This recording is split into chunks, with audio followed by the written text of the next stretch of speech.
still coming to terms with the loss of Dolly Parton. And may I just say, and we're going to get into more of this a little bit later on in the program, and we have a jam-packed show for you. But is it just me, or do you? Very rarely do I feel this. I don't know, this sense of loss, personal loss. I mean, I was a Dolly Parton fan. I didn't listen to her music all the time, but yeah, it just feels like, I don't know, there's just a weird vibe in the country. Here is a woman who was, I think, universally loved and respected and appreciated. And there aren't that many folks who are doing that nowadays. I don't think there are that many folks that are that universally loved. Well, yeah, Dylan, yes, of course, me, but I don't want to boast about that. Oh, but Dolly, she had her own theme park. I don't have a theme park. We live in one. It's called Memphis. It's sort of like, I don't know, we're like, what is it, Grand Theft Auto? That's what we are. We live that every day. But that's not Hollywood. That's not what I'm talking about here. Anyway, I don't know, maybe it's just me. We're going to play we've got some great Dolly Parton music we're going to play and some great clips as well. But I'm going to start with another guy, and his name is Jelly Roll.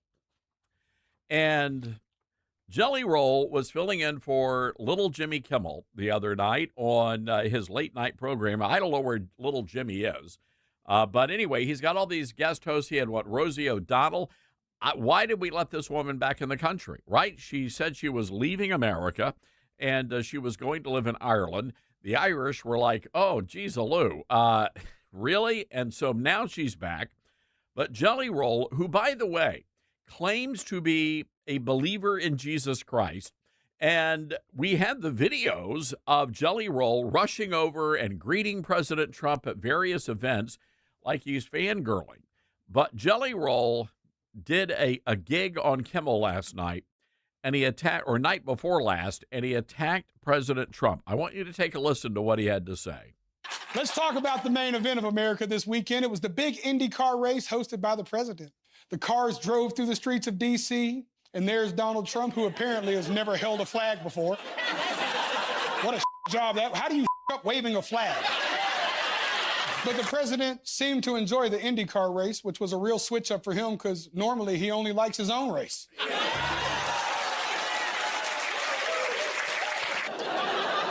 According to the Washington Post, a lot of doctors are worried about the president's weight.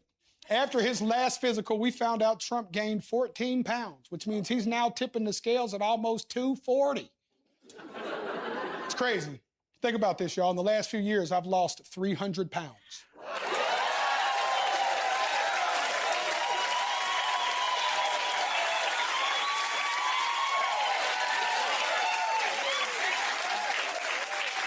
That means I've lost an entire Donald Trump.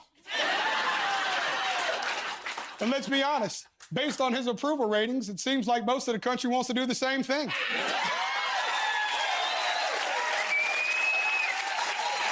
Now listen, we should take it easy, y'all. We shouldn't be making fun of the president for his weight because we know that he would never do that to other people. I don't speak badly about somebody's physical disability.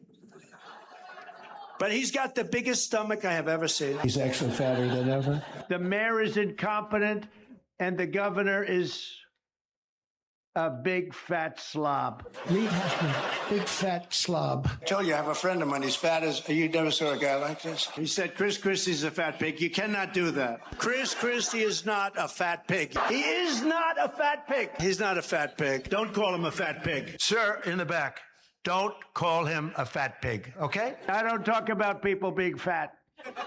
I refuse to talk about the fact that he's a fat slob. I don't mention it. Well, if that ain't the pot calling the kettle fat.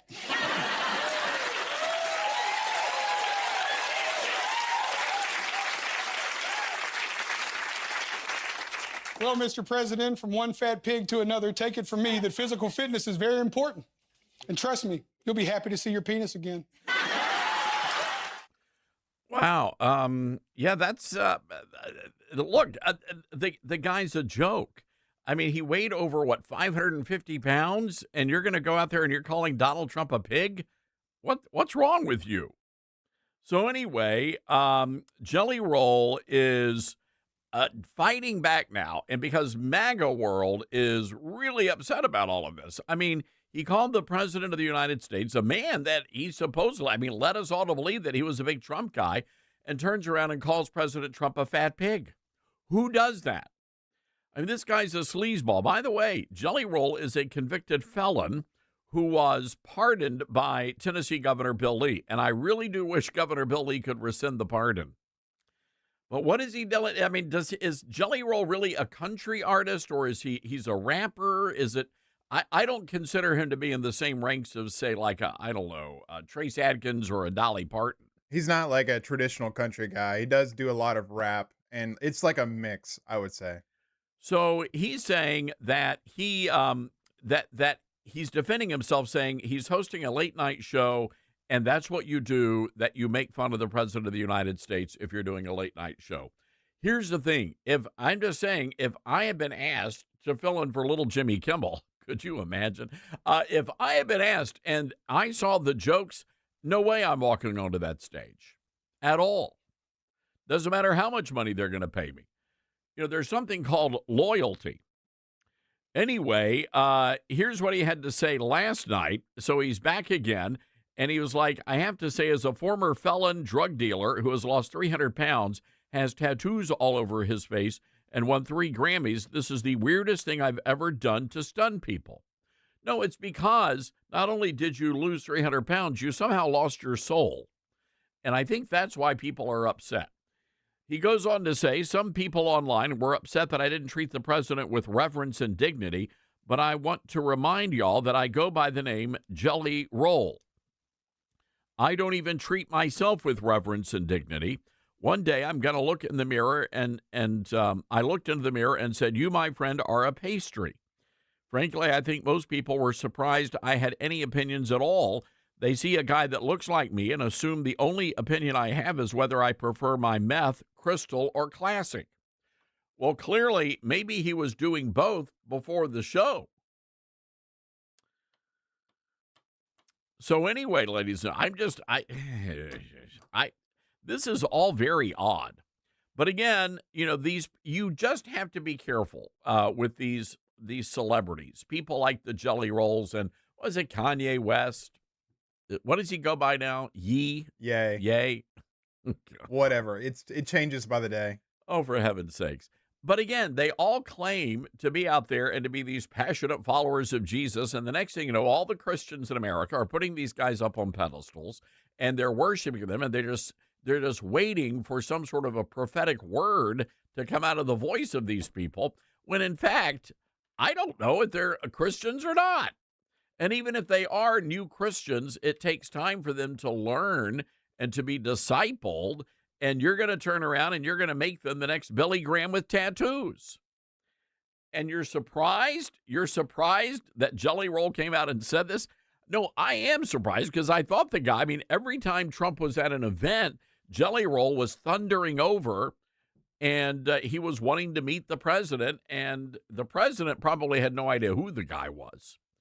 He was like, who names their kid Jelly Roll? Maybe they should, I don't know, he should get a new name, Tub O'Lard. He could be Irish.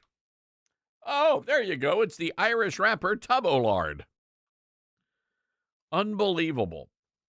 So there you have it, ladies and gentlemen, Jelly Roll. And this just, he just Bud Lighted himself. I mean, that's what Jelly Roll did. Kind of reminds me of, remember the Dixie Chicks? Well, now they're just known as the Chicks. And one of them may not be a chick, but they claim to be chicks. But they went down this road with what George W. Bush, and completely lost their fan base. And now they're basically a bunch of, unattractive, overweight folk singers. Nobody wants to go watch. I don't know. Dylan, did you see this one coming? Did you see Jelly Roll going woke? You know, it's interesting. He was like up on the CMA Awards a few months ago. He was like, sharing the gospel. He was like this Christian guy, like you were mentioned. And it exactly went like what you said. All the Christians like propped him up. He was this big celebrity Christian guy now. I think the fame got to him, so in a way, I think I did see this coming. But like Jimmy Kimmel show's got to be the lowest like point that you can get to host. I I don't know. I that friendship, I don't know where that even comes from. Like it doesn't make a sense. I don't get it. And again, I mean, he may be a Christian. I don't. Do you know of any Christians that talk like he talked on national TV? Oh no, not Yeah, really. I don't either. Not publicly. No, I mean, or at least not, maybe a church business meeting. But Right. yeah, I mean, come on. I mean, who talks? I mean, that's insane. All right. Look, we've got to take a break here. Your reaction to Jelly Roll, are you surprised that Jelly Roll has gone woke? 901-260-5926. Also taking your Dolly Parton stories. That's 901-260-5926. This is the Todd Stern Show.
All right, welcome back, everybody. This is the Todd Starnes Radio Show. Coming up, our good buddy Congressman Jim Jordan is going to drop by. Also, a huge anniversary for our friends at Sight and Sound.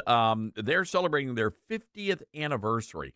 And if you have not been to a Sight and Sound production, you don't know what you're missing. It's just absolutely beautiful. Also, a little bit later on, Chris Ruddy, the CEO of Newsmax, joins us, along with Ali Trioli, who is with the Republican National Committee. Big doings coming up in Dallas. Let's go to the phone lines, though, 901-260-5926. Say hello to Andrew in Gainesville, Georgia. Andrew, I understand you have a Dolly Parton story. Yes, sir, Todd. So absolutely wanted to reach out and share a very special story. And to the people of Eastern Tennessee and the family of Dolly Parton, there's a lot of missing her today, but I'm thankful there's a lot of rejoicing. And definitely an example of a great American who truly had love in her heart and made an impact. I just wanted to give a little story. Well, let's get to it. Yeah, go for it. So yes, sir. So my family grew up very similar to Dolly, and my grandmother in particular would have been 100 years old 2 weeks ago. And the old saying was, very similar background was, it didn't matter if it was a congressman or the governor or the local farmer down the street. Everybody would be polite to each other. They would go out of their way to help each other. And most importantly, they would take the time to say, how are you doing? And they were happy to see each other. And thankful that Dolly very much had love in her heart and the love of Jesus in her heart. And I wanted to share with you, as my family has been blessed and growing, we're able to go to Dollywood about 3 or 4 times a year now. And my little girl, she's 7 years old, but it started when she was about 2 years old. She affectionately would call the Dreammore Hotel at the Butterfly Castle. And of course, butterflies were special to Dolly and was always a reminder of her deep roots in Eastern Tennessee. And but what's really special about, as my family has grown, that has become a place of core memories. And Dolly was so big on the smallest act of kindness can make the most impact for a lifelong memory. And I wanted to share something really special because her Coat of Many Colors songs reflects this so much. She said, we were poor, but we had love, just like my grandmother used to say. And she lived that with everything she did, especially when she came home to Eastern Tennessee. So I'm from North Georgia, but a lot of my neighbors and friends, we go out of our way to go to Dollywood. And as you were talking yesterday, that cinnamon bread, that's a real thing. It's delicious. But what really is special in the legacy that will continue, as her nephew said so confidently yesterday, as a feeling of rejoicing and thankful for the blessing of every day, is that love was real. Right. And that goes all the way back to her childhood. And she in particular, if you really want to know the impact of, because they called her the dreamer in chief, the chief dreamer with Dolly. But if you really want to know the impact of the glue that holds it together, speak to the people that, if you walk around the park, that's sweeping up the floor. Speak to the person that's painting the trim and keeping that place spotless. Talk to the kind gentleman in the hotel. Right. That's flipping the omelets. And she knew every one of them. They all knew her, and it was family. And an example of that real quick. Very quick. Yeah, let's get to it. My daughter went last October with my mom and dad, and Dolly had already predetermined that if somebody was going to take the time to go to her house, so to speak, she was genuinely happy to see them. And long story short, there was no room in the hotel. It was completely booked. Out of the goodness of Dolly's heart, she personally made sure that my little girl got to stay in the Butterfly Castle, and it was Dolly's room herself. Well, Andrew, we appreciate you calling in with that story, and I know a lot of folks around the country have very similar stories. Thank you again for the call. And again, you know, the thing is about Dolly Parton, I think, is that she was just a genuine human being. It was funny. You know who some of her biggest critics were? The Christians, so-called Christian community out there. And the reason why is she didn't fit into their preconceived box of how a Christian should behave or what a Christian should do. And I think that bothered her a little bit over the years. But again, Dolly Parton was a person of deep and abiding faith in God, and grew up in a Christian home. I believe her grandfather was a minister. So just a fine human being. And you know it bothers me. There was an interview she did with Barbara Walters, and we're going to play some of this in a little while.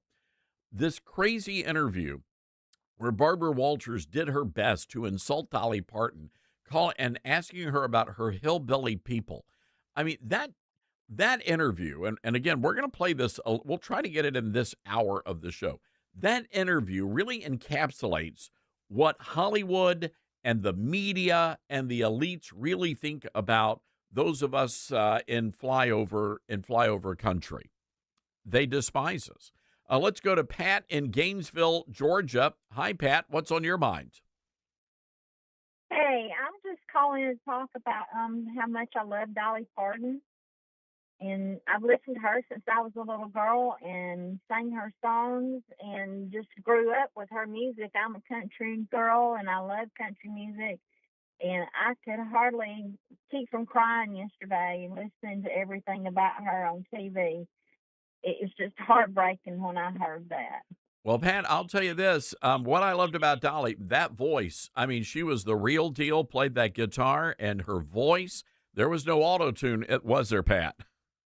That's true. Yeah. That was Yeah. she loved everybody, and if you never met her, you still love her. There you go. All right, Pat, got to run, but thank you for that call. 901-260-5926.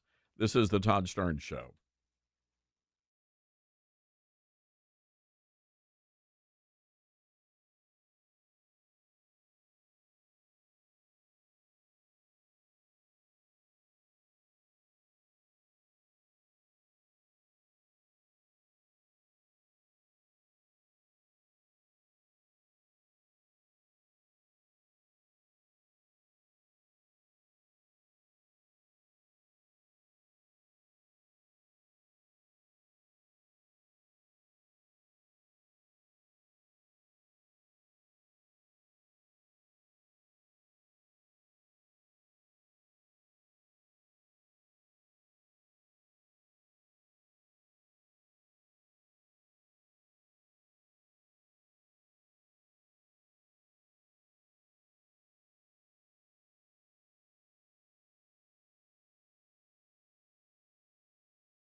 All right. Welcome back to the Todd Starnes Radio Show, everybody. One of the Dolly Parton classics. Great movie, great song. And I do wonder if Congressman Jim Jordan, as he's running around Capitol Hill in his shirt sleeves, Congressman, are you one of those guys singing that song? Is that any Dolly Parton on the playlist? Yeah, well, it's funny because when I grew up, that's all only kind of music my parents would let us listen to was, well, back then we called it country and western. You know, it was the old joke. There were two kinds of music, country and western, right? That's all my dad would let us listen to. So yeah, we heard Dolly Parton, Charlie Pride, all those old Johnny Cash, all the old timers, and yes, she was quite the American entertainer and amazing lady. You know, Congressman, I remember when I was a kid, my parents had they bought a van, and it had an 8-track player in it, and it was all about Dolly Parton and Kenny Rogers, and the Kenny Rogers, the Gambler 8-track got stuck in there, and I think to this day I can sing every single song from memory. Yeah, of course, yeah. You got to know when to hold them, know when to fold them, right? That's it. Away. I remember that. Congressman, good to have you with us. Of course, Congressman Jordan, chairman of the House Judiciary Committee. Congressman, a lot going on with the midterms, and I want to get to that in just a minute. You have been all over the reports of ICE agents going in. What is the latest news? Over 1,000 illegals arrested just in the suburbs of Washington, D.C. That's pretty jaw-dropping. Yeah, well, and even more so is how many of them had also committed a crime and were out on the street. This is something our committee's been digging into. This prosecutor there in Fairfax County, Steve Biscano, who had the policy in place that says we will take into account a criminal's illegal their immigration status when deciding on how we're going to charge them. And in other words, unequal treatment. So if an American does a crime, he gets charged one way. But if you're an illegal migrant, you do the same crime, you get a lesser charge or a better plea deal because they don't want to jeopardize you getting sent out of the country. That's how ridiculous this sanctuary jurisdiction policy is. So we're looking into what Mr. Descano has been doing there in Northern Virginia. We're looking at Alvin Bragg and Kotz and Krasner, Larry Krasner up in Philadelphia, what they're doing there, Alvin Bragg up in New York and others, because it's just so egregious what this sanctuary jurisdiction policy around the country. And aside, just set aside for a minute the criminal illegals that are out there committing heinous crimes. You've also got the reports of illegals that are voting. Non-citizens voting. I think there was a big story developing in New Jersey, where they is this true? They registered thousands of non-citizens to vote. 6,000. Yeah, 6,000 of them were on the voter rolls. Some of them actually voted in federal elections, which is against the law. So we're looking at that, and then parallel with that is we're doing an investigation into Act Blue. We just deposed several people with Act Blue. And over 6 people now we've talked to. Every single one of them's taken the fifth. And some of them, we had the one who took the fifth in front of the CEO of Act Blue, took the fifth in front of the committee. So you had like the people who are the key lawyers for Act Blue who've resigned. We bring them in, we get documents, we ask them questions, they all take the fifth. And I think that's because they were accepting foreign contributions to Act Blue, which is, as you know, the big fundraising machine for the Democrat Party. And Congressman, I think this is one of the reasons why the Republican voters are so frustrated right now with the Senate not moving forward on the Save America Act. They know these kinds of things are going on. Do you anticipate that ever crossing the finish line? What is it going to take? I do at some point because it's just so common sense. And I think, now, will we get it done this session? I certainly hope so. We've passed it multiple times in the House. I think it also underscores, frankly, Todd, that it's time to get rid of the filibuster. We all know that if Democrats win back the majority in the Senate, they will end the filibuster. Heck, they tried to do it, but for Senator Manchin and Sinema, independents, a few years ago, they would have got rid of the filibuster then. And so the president is right. This is something that we have to get in place so that we have confidence in our election process. It's just that important. And we know that if the Democrats, like I said, if they win, they're going to get rid of the filibuster and do all kinds of things that they've been talking about, like packing the court, like making the District of Columbia and Puerto Rico states so they can win another couple United States senators from each of those jurisdictions, which what would then would be states. So all those things are coming. That's why we need to get rid of the filibuster and make sure we get this thing passed. But I don't know if that's going to happen. Maybe we can get elements of it in this process called reconciliation, and if we can, we should certainly do it. Do you think that there is some, maybe, I don't know, intentionality on slowing down the president's agenda up on Capitol Hill, knowing that, I mean, honestly, the president's about to be a lame duck president, and I think you're going to have a lot of folks within the party trying to figure out, okay, who's gonna run the party? Will it be the Trump MAGA crowd? Will it be the establishments? Will it be another coalition? Yeah. I do think the Democrats are trying to run out the clock. But President Trump has a way of making sure that the things he told the voters he was going to do, that he gets done. That's why one of the reasons I appreciate him so much.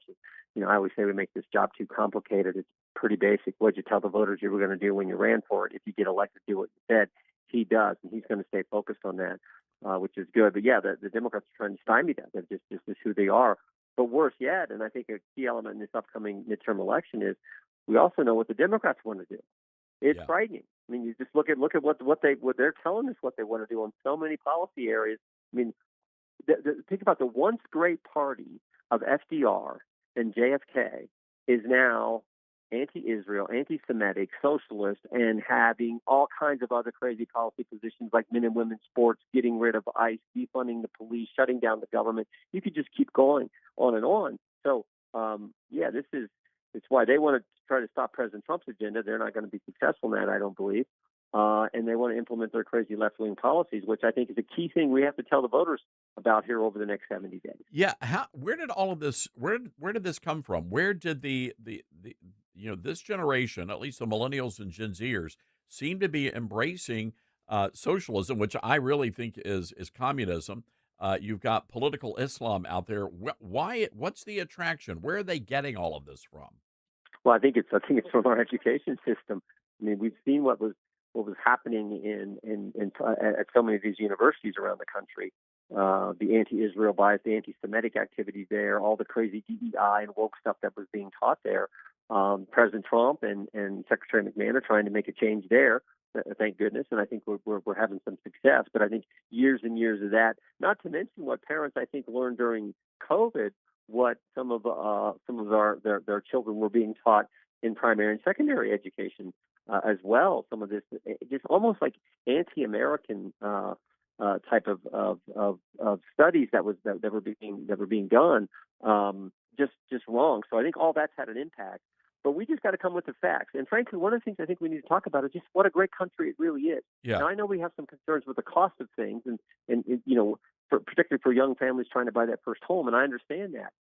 But this is the best country ever, 250 years, amazing place where if you got a goal, you got a dream, and you work hard, good things happen. And that's not the case in so many other places around the world. And I think we need to talk about that as well over the next several weeks as we get into this campaign. Do you think that you guys need to do a better job of communicating that message to these Gen Z voters who are working their tails off? I hear from them on the show all the time, and they're saying that they're having a hard time making ends meet. They're hard workers. They've got jobs. They can't get that starter home. Hearing from folks about the gas prices being high. You've got the cattle ranchers now that are in a tizzy over the president's decision to bring in the foreign beef. Do you think the messaging is a little off right now? Well, I think we have to talk about the good things we've done, things we told the voters we were going to do, but we also have to recognize things still cost too much, largely because of what the Biden administration did with their unbelievable amount of spending and all the policy positions they had. But I do think we have to acknowledge, things cost too much, and we're working on that. But never forget, we told the voters we were going to secure the border. We did. We told the voters we were going to cut taxes. They'd have more money in their pocket. If we hadn't done that, it'd be even more costly for families and for young people and Americans today. So I think we just have to give them the facts and the truth. And frankly, also, as I said, point out just how ridiculous, just how dangerous the policies of the left are.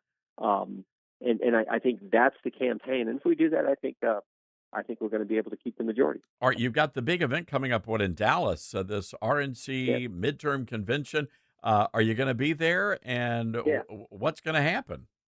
Yeah, we're going to be there. I think I saw some information today. The vice president's going to speak on the first night. He'll be the key address, and then of course the president on the second night. I think the president's going to be maybe even talking there both days. I think that's important, and I think you'll see it'll be just what we described, highlighting what we've done that's consistent with what we told the voters we were going to do in the 24 election, and then also pointing out where the left, where the DSA, the Donnies of the world, where they want to take the country, and how scary that is. Yeah, I'm glad you guys are doing that, Congressman, because this DSA stuff is scary, and if we're not careful, we could end up electing some very dangerous people to the Congress. Yeah, I was doing an event about a week ago, a little over a week ago, for a candidate, and the guy hosting the event said that it was really interesting. Business guy, and he stood up and kind of kicked things off, but he said, we need to understand it can happen here. And he was making the point that what happened in places like Venezuela, where the left gets control, and all the crazy policies they then put in place, and then what that means to the country, what that means to families, what that means to private property rights and everything else. He says we need to understand this is where the left wants to take us, and it was a pretty powerful message, and I think well received and understood that this is how serious it really all is. Yeah, well said. All right, Congressman, we're going to leave it there. Always appreciate the great information. We always enjoy having you on the show. Thanks, Todd. Take care. Thanks for all your good work. All right. Congressman Jim Jordan, everybody, chairman of the House Freedom Caucus, laying out the plan, telling the American people here on the show exactly what it's going to take for Republicans to maintain control of the House and the Senate, which, by the way, look, traditionally, whoever the president is, that party always fares very poorly in the midterm election. So we're looking at bucking a trend here. And again, I find it just impossible to believe that the American people want to send communists to the Capitol. I just find that very difficult to believe. All right, you heard from Congressman Jordan, ladies and gentlemen. What is it the Republicans need to do to get that message out there? What is that message that's going to resonate with voters? Our telephone number, 901-260-5926. Again, that number, 901-260-5926. Now, in the break, ladies and gentlemen, head over to Amazon. We need your help. My new book is under attack by the leftist, and they are posting negative reviews. And what they want to do is they want to tank the book on the Amazon rating. So we need your help. So if you would go over to Amazon, leave us a nice 5 or 4-star rating, and say something nice about the golden age, how Trump saved America, we would greatly appreciate it. And if you have not gotten your copy, you got to get a copy. By the way, Congressman Jim Jordan, one of those who endorsed the book, The Golden Age, How Trump Saved America. We'll be right back.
All right. Welcome back, everybody. This is the Todd Starnes Radio Show. ToddStarnes.com is our website. I'd encourage you to go and check out all of our great stories. We also have the piece up on Jelly Roll. You're going to be able to watch the video as well over what he said. Also, you can sign up for our free newsletter as well as our podcast. All right. I want to play this audio. This is Barbara Walters interviewing Dolly Parton. And the condescension here is off the charts. Take a listen. Dolly, where I come from, would I have called you a hillbilly? If you had of, it would have been something very natural, but I would have probably kicked your shins or something. No, actually. But when I think of hillbillies, am I thinking of your kind of people? I think you probably are. The Your people kind that of grew people. up where I was were the ones that you would consider the little Abner people, Daisy Mae and that sort of thing. They took that kind of thing from people like us, but we were very proud people with a lot of class. It was country class, but it was a great deal of class, and most of my people were not that educated, but they are very, very intelligent. Good common sense, horse sense, we called it. Dolly, did you look like this when you were a kid? Not quite. I mean, you didn't have the blonde wig, but when you went into school, when you were 11, 12, 13, was it this about you? Well, you mean the full figure? Yeah, that's what I meant. Yeah, I thought that's what you meant. Well, actually, I've always been pretty well blessed. As a child, I grew up fast. Other members of my family, have done the same. My assistant asked me something, and I'm going to blame it on her because I wouldn't have had the nerve otherwise. Is it all you? Well, I can't show you here right on television.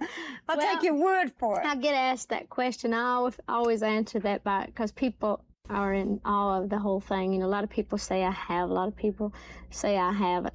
I always say that if I hadn't have had it on my own, I'm just the kind of person that would have had me some maid. You don't have to look like this. You're very beautiful. You don't have to wear the blonde wigs. You don't have to wear the extreme clothes, right? No, it's certainly a choice. I don't like to be like everybody else. I've often made this statement that I would never stoop so low as to be fashionable. That's the easiest thing in the world to do. So I just decided that I would do something that would at least get the attention. Once they got past the shock of the ridiculous way I looked and all that, then they would see there was parts of me to be appreciated. I'm very real where it counts, and that's inside. And as far as my outlook on life and the way I care about people and the way I care about myself and the things that I care about. But I just chose to do this, and show business is a money-making joke, and I've just always liked telling jokes. But All do right. you ever feel... So, anyway, it goes on. Look, I've got a chapter in the book on this very issue. It's about the Beverly Hillbillies. And when CBS executives came in and decided that even though shows like the Beverly Hillbillies and Petticoat Junction and Green Acres were incredibly popular and were huge moneymakers, they felt that it dumbed down the network, that it wasn't highbrow enough, that it was beneath them to broadcast these stories that resonated with the American people. Much like what Barbara Walters said when she talked about Dolly Parton and her hillbilly people. That they're so dismissive of that. And that's a big problem in this country because Dolly said something very poignant. She said that while they may not be classically educated, they had a lot of common sense. And that's ultimately what we're missing in this country. We are missing a healthy dose of common sense. And Dolly Parton, ladies and gentlemen, at the end of the day was a big-hearted woman. Well, among other things. All right, got to take a break here. 901-260-5926, our number. Sight and Sound Theater coming up next.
And hello, everybody. Welcome to the Todd Starnes Radio Show. Great to have you with us, border to border, coast to coast, across the fruited plain. And we've got some exciting news. The show is soon going to be launching in Seattle, Washington, and also Pensacola, Florida. So we're very excited to be adding new affiliates to the Todd Starnes Radio Show family. And we're just honored that you are visiting with us, whether you are listening to us on the radio, you're watching us on TV today. We're going to have a lot of fun. We have a very, very busy hour coming ahead. Of course, we're also remembering the great Dolly Parton. As a matter of fact, I believe tomorrow on radio stations across the nation, radio stations are going to be simulcasting Dolly Parton's I Will Always Love You as just a way of saying goodbye to a great American patriot and, of course, the queen of country music. I want you to write down our telephone number. You'll need this to call in today, 901-260-5926. That's 901-260-5926. Also,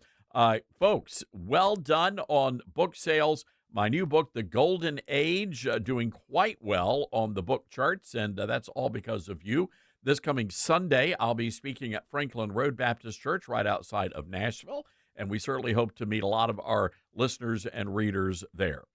I am so excited about our next guest. I am a huge, huge fan of what this family has been doing. They have produced some of the most incredible, and this is better than Broadway. It's not the equivalent of Broadway. This is better than Broadway. Family-friendly productions produced by our friends at Sight and Sound, and we're just so honored to have Katie Miller, the Vice President of Brand Development at Sight and Sound, joining us today. Katie, great to have you with us. It is an honor to be here. Thank you so much. So first of all, huge fan of what you guys are doing. It's just absolutely incredible. And this is, I think a lot of people are surprised to learn this is a family venture. And I want you to take us back through and tell us how you guys got started in the theater business. Absolutely. So we are celebrating our 50th anniversary this year. Wow. And my grandparents, Glenn and Shirley Eshelman, grew up right here in Lancaster, Pennsylvania. My grandfather was a fifth generation dairy farmer and wanted to be a farmer for his whole life, and tragically lost his mother at 17 years old. And shortly thereafter, his father came home and said, "I don't want to do this without your mom. You have to find a new vocation. I just sold the family farm." And so shortly thereafter, my grandfather found himself as a young newlywed trying to make ends meet, and he began relying on his creativity, which really set the stage for them. They began taking multimedia slideshows all throughout the nation, eventually raising enough money to be able to purchase and build our first theater. And we have grown from there over the last 50 years. Now, we base our show in my hometown of Memphis, Tennessee, so it's a little easier for us to get to Branson than it is to get to Pennsylvania. But Yeah. you got, have you been surprised by the response that you guys have had over the years? I mean, we're talking, I mean, how many people have actually been to one of the shows? It's hard to keep count, but we have estimated that over 40 million people have experienced Wow. a Sight and Sound production, whether that is coming to one of our two locations in Lancaster, Pennsylvania, or Branson, Missouri, or through our streaming platform or our feature films in movie theaters. And so, yes, and to answer your question, we are completely overwhelmed. I grew up here. I've never not been a part of Sight and Sound. I don't think when I was a 4-year-old on our first little stage right down the road from where we're at right now, doing review style shows that I even could have imagined, or anyone else in my family for that matter, how the Lord was going to grow this mission and this ministry into what it is today. And I think it's important that's an important word, isn't it? Ministry, as much as it is a business, this is really a Mhm. ministry. Yeah, it is wholeheartedly. So our name Sight and Sound comes from the verse in Matthew 13 where the disciples ask Jesus, "Why do you speak to the people in parables?" And he responds to them and says, "Because in seeing they do not see, and in hearing they do not hear. So I teach them with story." And for us, that is the core of what we do and what we feel called to do. It is to spread the gospel, to inspire people with the power of the scriptures through the same method that Jesus used, which is telling stories. So that's where our name Sight and Sound came from. I think it's interesting that you mentioned the story part of it. I was watching an interview an old interview with Dolly Parton last night doing some show prep. And she made an interesting observation. I think it really surprised the interviewer. She said, as much as she enjoys, the performance aspect, she Mhm. loves the storytelling. And Mhm. Dolly was a songwriter, and she loved She really telling was. those stories. And I have to imagine you guys must find some kinship there. Absolutely. I think storytelling takes on so many different forms. And for us, yes, what we do is live stage productions, it's feature films, streaming, all of those things. But the core of it is bringing truth, hope, and inspiration to the world through the message and the method of telling stories. And Dolly Parton absolutely did that along with so many others throughout history, honestly. And that cinnamon bread at Dollywood, geez, Lou, that's a religious experience in and of itself, I have to imagine. So, Absolutely. we are honored to have Katie Miller with us from Sight and Sound. She's the vice president of brand development. I'm curious about the productions. I mean, these are I worked and lived in New York City for 15 years when I was at Fox News Channel, and I go to the Broadway shows all the time. What you guys are doing is so far beyond that. How did you get to that point, and where do you find all of these great performers? They come from all over. We truly do. I know I'm biased, but I truly do believe we have the best team in the world. We have over 900 employees. They are like minded. They're here with us, linking arms every day, bringing their unique skill sets to bring these stories to life. And so, whether they are, helping to actually write, direct, produce, build the shows themselves, whether they are performing and in front of the curtain, or all of our backstage teams behind the curtain, or those welcoming our guests.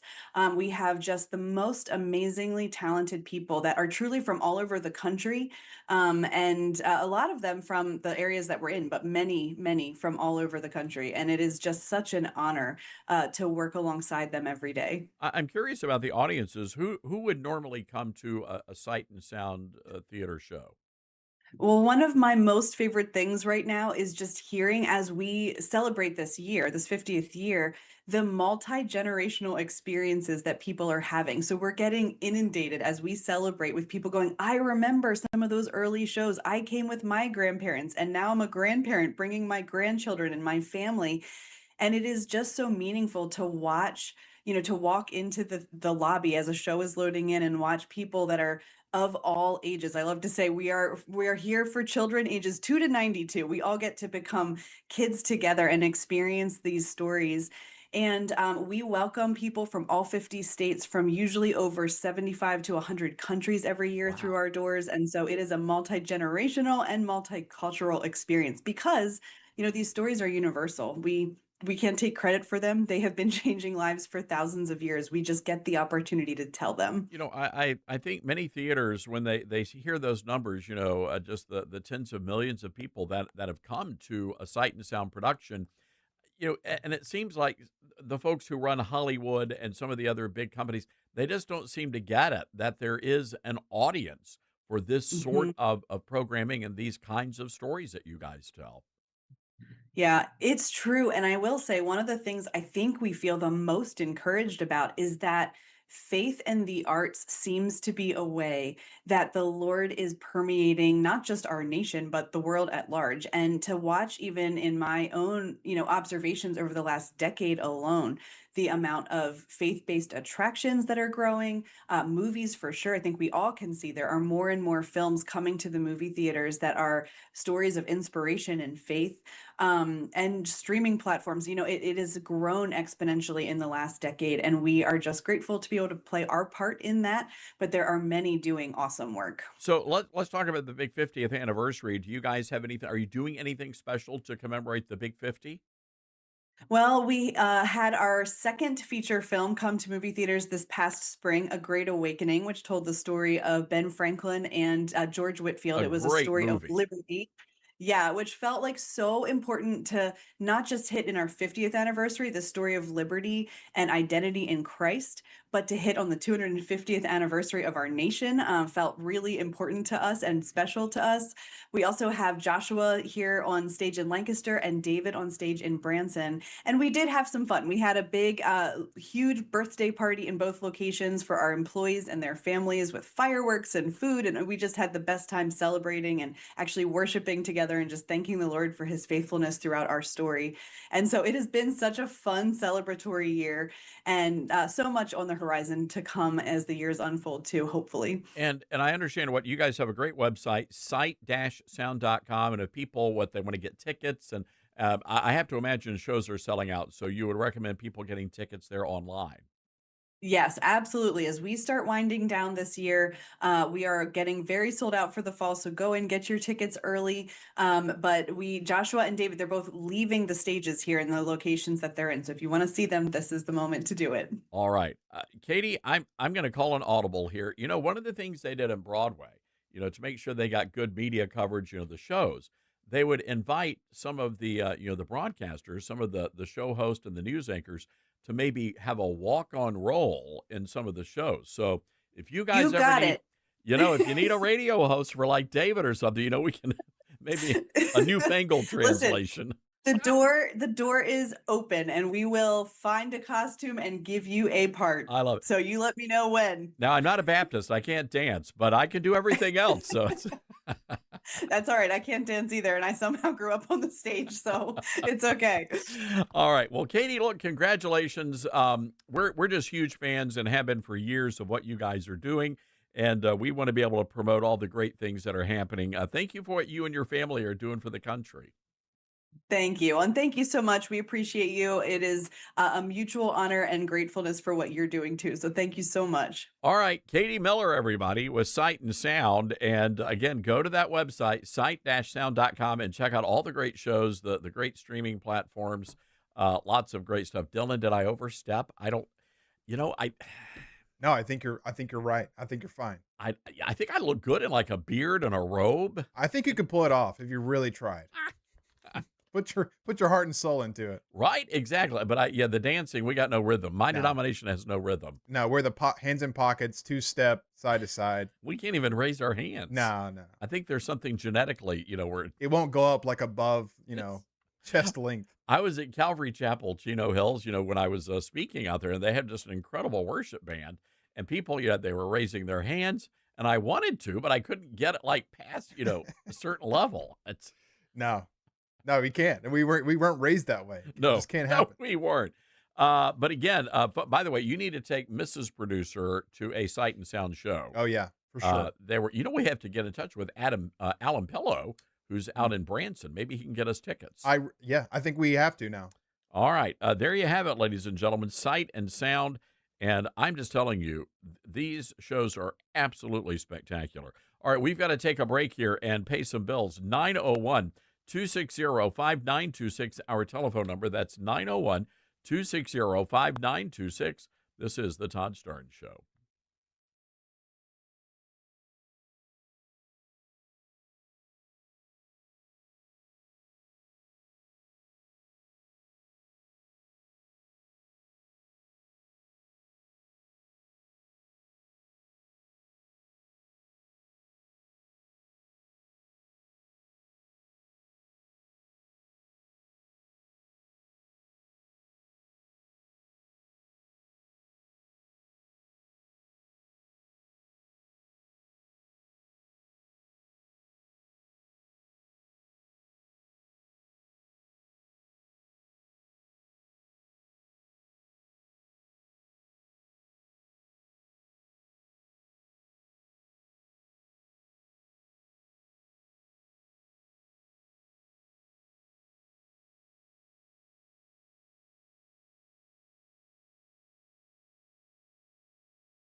All right, welcome back, everybody. This is the Todd Stearns Radio Show. Great to have you with us today. Our telephone number, 901-260-5926. Any of you folks been to one of these Sight and Sound productions?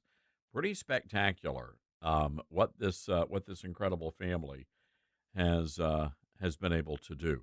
901-260-5926 is our telephone number. That's 901-260-5926. All right, coming up, we're going to be talking to Chris Ruddy. Chris, by the way, is the Chief Executive Officer of Newsmax. And, of course, we're big fans of Newsmax. Millions of Americans now watching Newsmax. President Trump says he made the switch, watching great shows with Greta, Rob Schmidt, Rob Finnerty, Carl Higbee. So if you're tired of big media, start watching Newsmax. It is absolutely free to start. Go to NewsmaxPlus.com for immediate access. That's NewsmaxPlus.com. Once you start, you're not going to stop. NewsmaxPlus.com. Download the app. It is incredibly easy to switch. Again, NewsmaxPlus.com. All right. Wow. Dylan, I'm still trying to get over this jelly roll thing. And I don't know why this bothers me, but the guy's a grifter. You know, he is a gospel grifter. I think he pretended to become a Christian so that he could get all these Christian fans, and then he turns around and he cusses like a sailor on national TV.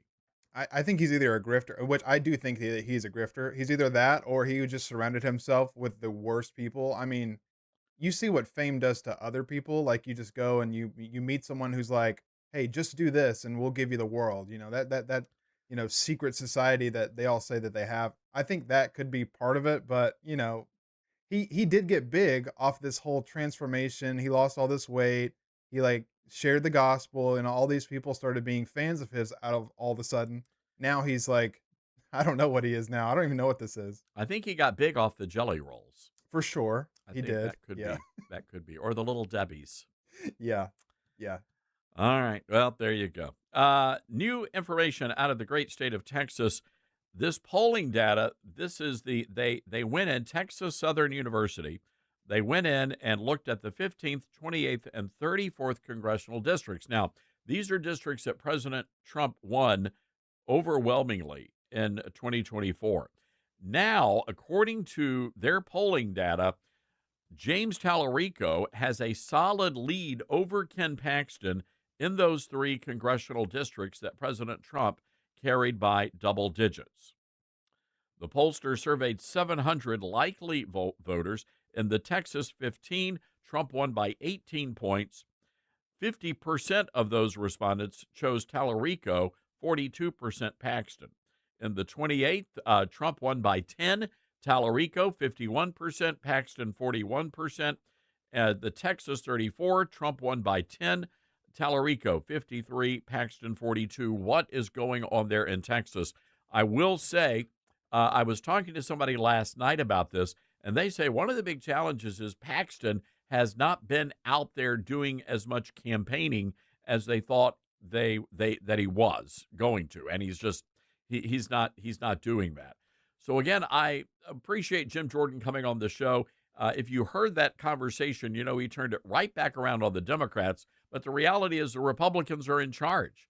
And the fact of the matter is gas prices and grocery prices were going down until the war started.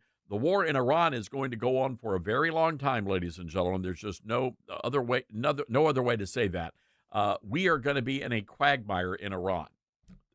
There's no off-ramp at this point. So that means higher gas prices, higher grocery prices, and, as much as manufacturing jobs are coming back to America, it is still very difficult for young people to get out there and to buy that first starter home. So we'll get into more of that coming up after the break. 901-260-5926. That's our telephone number. That's 901-260-5926. Don't forget, head over to Amazon, leave us a positive review of the book, and get yourself a copy of the book, The Golden Age, How Trump Saved America.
All right. President Trump's a little fired up. So the president taking to Truth Social on Wednesday to share a list of grievances on how Republicans are messing up their midterm chances. And I'm cleaning this up as best I can. So after I share this, I'll explain some analysis. I'll give you some analysis here. Anyway, the president sharing a July 14th post from an influencer, Matt Van Swall, which included a long list of things the president has touted as accomplishments, including negative net migration, fentanyl trafficking being down in a second term, and then this lengthy post. Swall wrote, I don't think the GOP fully grasp how badly they are messing up right now. I'm cleaning this up for you. Swall said people are miffed at Republicans because they're not seeing the major reforms they expected. And I want to read this.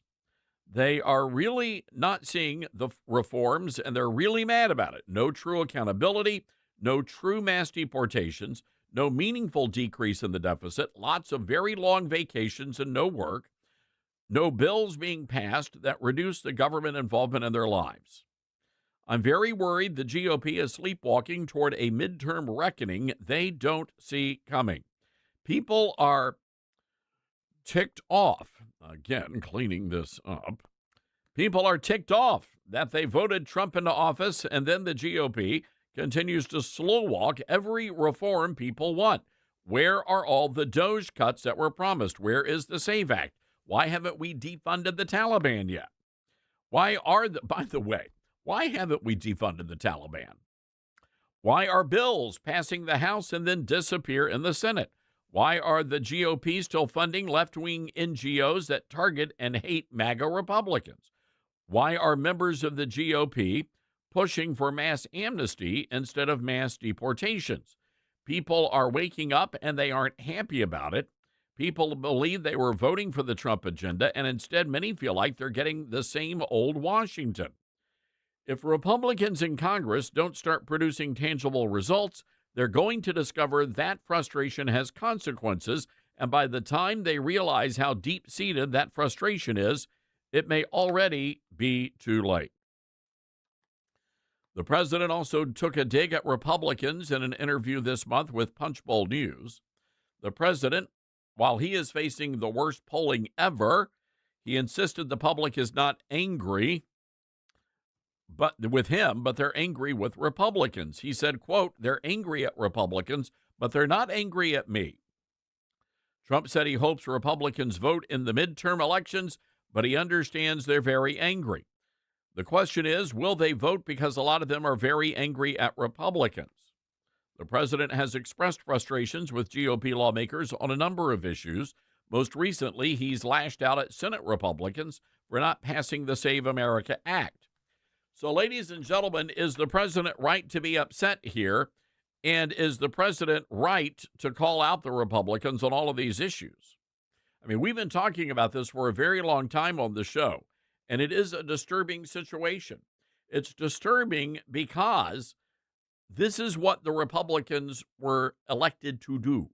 And this is why the Republicans are not able to campaign on any specific issue, because they haven't done anything. And I will tell you, this event coming up in Dallas, the midterm convention, I suspect what's going to happen here is they're going to try and pivot and make this election about Donald Trump. But I'm just telling you, I don't think that's going to work, because the Republican voters know Trump's not the problem here. The problem would be the Republicans on Capitol Hill. The problem would be cable news, which, by the way, these conservative cable news companies are killing the conservative movement. Look, what just happened yesterday in South Carolina with Congressman Ralph Norman going down in defeat, Senator Darlene Graham winning the runoff election. And she did it only because Donald Trump gave her the endorsement, and also because Fox News actively endorsed and campaigned for this woman. Now, I hate to break it to you, but Darlene Graham is not a conservative. Darlene Graham is barely a moderate Republican. And you mark my words on this, ladies and gentlemen. Don't be surprised if she votes alongside people like Lisa Murkowski and Susan Collins. The people of South Carolina made a grave mistake. By the way, I believe open primaries there in South Carolina, which means a lot of Democrats. And that's, by the way, that's one of the reasons why Lindsey Graham was able to stay in power as long as he did. So Democrats are able to vote in Republican Party business. And I got a big problem with that. Got to lock down those primaries so we can make sure we're actually electing conservatives. And I feel really bad for Ralph Norman. He did as well as he possibly could. But again, when the president of the United States is out there campaigning for the liberal Republican in the race, I mean, what are you going to do? It's unfortunate, but that's where we're at. So anyway, I'm curious to hear from you on the president's assessment. And again, this is not coming. I mean, we've talked about these issues, but I'm glad to see the president actually understanding what's at stake here. Maybe, just maybe, what they ought to do. I mean, if we really want to, and the Republicans don't have the momentum, they don't have the big mo. So maybe one of the ways they could do that is to call everybody back to Washington, get everybody back from these vacations, and say, all right, we've got to get the rest of the president's agenda across the finish line. Work around the clock. Get the Save America Act back. Blow up the filibuster. If they do that, if the Republicans would have the courage to do that, I think the American people would respond in kind. But right now, it's a little dicey. I'm just telling you, it is a little dicey what's going to happen in November. All right, we've got to take a break here. 901-260-5926, our telephone number. That's 901-260-5926. This is the Todd Starnes Show.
All right. Welcome back, everybody. This is the Todd Stearns Radio Show.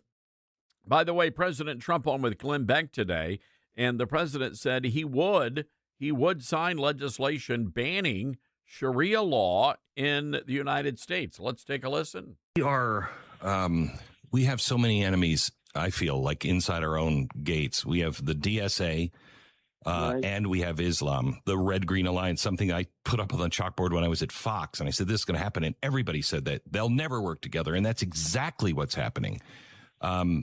Would you push for or sign a no Sharia law act for America? And when it comes to the Marxists, what advice do you have for the GOP to begin to relate to the people who feel like there is an affordability crisis in America, especially for the youth, and the Marxists are playing on that and exploiting all of that? Yeah. What advice do you have? Yeah, I would say two things. Number one, on Sharia law, I would absolutely say that's not this country. It's no Sharia law. And you do have pockets of it, as you know. I would say no. And you go to London, you go to Paris, it's almost like a second way of life. It's ridiculous. Yeah. And I would absolutely be on your side on that, or on a lot of other people's side too, because you and I have people that I think we're more based on common sense than we are on ideology. It's all about good politics is all about common sense anyway. But I would absolutely prohibit the Sharia law thing, and it is happening in this country a little bit. And when we see it, we take it out, and you have to take it out. You have one system. We have a great system. Sometimes it's very frustrating, but it's the best there is that I can see. Yeah, well, I'm certainly glad to hear that. I think the issue would be Congress. Would Congress be willing to push forward any sort of legislation that would ban Sharia law? Sharia law is just completely incompatible with Western civilization, and it's completely incompatible with the United States Constitution. I was doing an interview early this morning for the book, and Dylan, you can back me up here. I literally sun up to sundown. When I'm not doing this radio show, we're doing book interviews. I can vouch for that. A lot of them. Yep. And we love it. It's been a lot of fun, but it's a lot of work, and it's there are long and complicated conversations sometimes, and one of them was an easier one today. When I told the host, he asked me, he goes, well, what's the biggest challenge facing America? And I said, the biggest challenge facing America right now is the rise of Islamic politics, political Islam, and also the rise of communism. I mean, it really is that simple. Dwight D. Eisenhower, going back to the 1950s, Eisenhower knew that communism was a dangerous thing facing America, and the only way to fight communism was not through politics, but it was through a spiritual solution, which is why Eisenhower was really one of the most vocal presidents when it came to talking about his faith in God. It was Eisenhower who advanced the notion that we are one nation under God. And here we are so many years later, and we're facing the same problems we were dealing with back in the 1950s. So, again, I appreciate what the president is doing here. But, yeah, the biggest threat facing our nation right now, political Islam and communism. Let's go to the phone lines, 901-260-5926. Tom in Houston, Texas, joining us. Hi, Tom. What's on your mind? Hey, Todd, I'm here to help you, buddy. You quoted a poll from TSU, Texas Southern University. Yes. Here in Houston, concerning Tallarico and Ken Paxton. And don't get me wrong, I think Ken Paxton has a lot of work to do, but TSU is one of the most liberal institutions. And I say that along with, prisons are institutions as well. But they are not to be, I don't trust any poll results coming out of there more than I would, the heat here in Texas, I tell you. But you need to do some research on TSU before you start quoting their polls. Well, Tom, I mean, look, you can make that argument out of every poll. And Tom, hear me on this. And both parties do this. They say, if the poll looks great for Kim Paxton, oh, that's the best poll in the world. The same poll could come back later and say, actually, Tallarico's ahead. Well, that's the worst poll in America. So you can either believe the polls or not. But the reality is that's not the only poll out there that shows Tallarico ahead. So you can say that some sort of a vast, right-wing conspiracy or left-wing conspiracy. But you're saying though that Ken Paxton needs to do work. So what does he need to do a better job of? First off, he needs to campaign, and I don't care if it's kissing babies or going and standing with farmers in their fields or cattlemen around. I mean, if I was him, I'd get a bunch of cattlemen and I'd go against what Trump just did with the foreign beef. Okay, when you raise cattle, it's a 3 to 7 year process of building your herd, and they're going to allow the cheap cuts of meat to come in. And what that does is that takes away what am I trying to say? The core business of beef, selling the high cuts, your sirloins, your now brisket. Brisket used to be a throwaway beef, but get a bunch of ranchers behind me and say Trump has messed up here, and I'm trying to speak with him about how the cattle business is hurting here in the state of Texas. We love the state of Texas. We love the cattle. And we need to make money, not give away products from foreigners, And so he's not doing any of that right now? Is that what you're saying, Tom? I tell you, I'm a pretty good consumer of the news. And I have not seen Ken Paxton in front of a camera himself. Not a story about the campaign as far as, polls or whatever. I haven't seen his team put on an event in a good 3 or 4 weeks, okay? And then they caught him vacationing in London with some woman, and of course he just got divorced. I don't know how his wife put up with him for so long, because he was, not the best husband in the world, but we're not electing a husband. I think he's a great fighter. You can see what he's done with the immigration issue, against Biden, against Obama, for the state of Texas. He will fight for. Let me jump in here, Tom, and I want to bring in our national listening audience so they can understand what you and I are talking about here. So instead of celebrating America's birthday on American soil, on Texas soil, on the 4th of July, Ken Paxton was with his new lover taking a tour of Europe. He was on a European vacation on the nation's 250th birthday. And to your point, Tom, it sounds like that decision has rubbed a lot of people the wrong way. Well, yeah, and when you're going for an election, this is strictly my opinion, but you don't want to do anything that's going to rub 20% or more of the people the wrong way. So you need to. No. I hear what you're saying, but is it possible, Tom, that some of the people they interviewed for this poll could be saying exactly what you're saying? Because it does sound like you're a little frustrated, and you think Ken Paxton should be doing more to try to get himself elected. I agree with your last statement, but there's no way in that place, I won't say it, that I would vote for Tallarico. Yeah, okay? No, Tom, and I don't think that's it. I'm willing to say this, that what could happen is you could have Republicans just stay home and not vote. And again, I don't live in Texas. All I can tell you is I was in Dallas last Sunday I was at First Baptist Church, Dallas, talked to some very high-profile Republicans, and, Tom, they're concerned about Ken Paxton. I'm just telling you flat out, they're concerned about him being able to win. Well, I'm concerned about him, too, but I'm going to vote for it. Good. Yeah, I would encourage that. Let me ask you this. University of Texas, they've got a poll out with Texas Political Project. They've got Governor Abbott ahead in his race to win the governor's race. Is that a pretty good poll, University of Texas? Well, the University of Texas is a big liberal institution, too. Okay. You're talking about the Longhorns in Austin, correct? Yeah. They've got University of Texas, Texas Politics Project poll. They've got Greg Abbott ahead, so he's winning his race right now.